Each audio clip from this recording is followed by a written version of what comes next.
আসসালামু আলাইকুম। আমি মুস্তাফিজুর রহমান, এসিআই মোটরসের নড়াইল টেরিটরির অ্যাসিস্ট্যান্ট টেরিটরি ম্যানেজার হিসেবে কর্মরত আছি।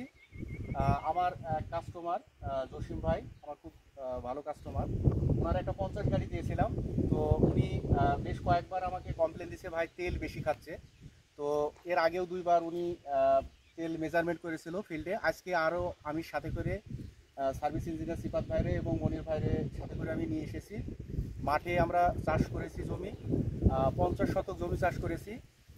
প্রথম চাষে 2 লিটার 300 গ্রাম তেল খেয়েছে এবং সেকেন্ড চাষে 1 লিটার 700 গ্রাম তেল খেয়েছে। অ্যাভারেজে আমার 1 একর জমিতে 4 লিটার তেল খেয়েছে 50 গাড়িতে, এবং চাষও ভালো হয়েছে। আমি জমির মালিকের সঙ্গে কথা বলছি।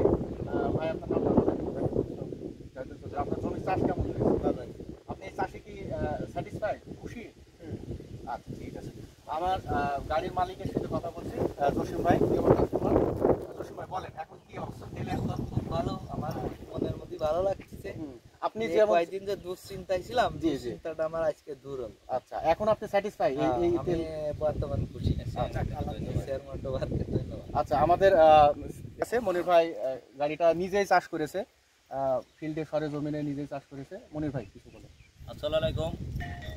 আসলে বাইক ছিল, কমপ্লেন ছিল আমার 1 লিটার 1 বিঘা জমিতে তেল খাই 2টা উপরে 33 শতকে। এখন আমরা আজকে নিজে আমি গাড়িতে তেল মাইপে বুঝ করে এখানে 50 শতক জমিতে চাষ করলাম। সেটা দেখা যাচ্ছে যে আমার একরে 4 লিটার তেলে হয়ে যাচ্ছে। এখন ভাইও খুশি, কাস্টমার খুশি, সবাই খুশি। এখন এই নিয়ে আমার কথা শেষ করলাম। আল্লাহ হাফেজ।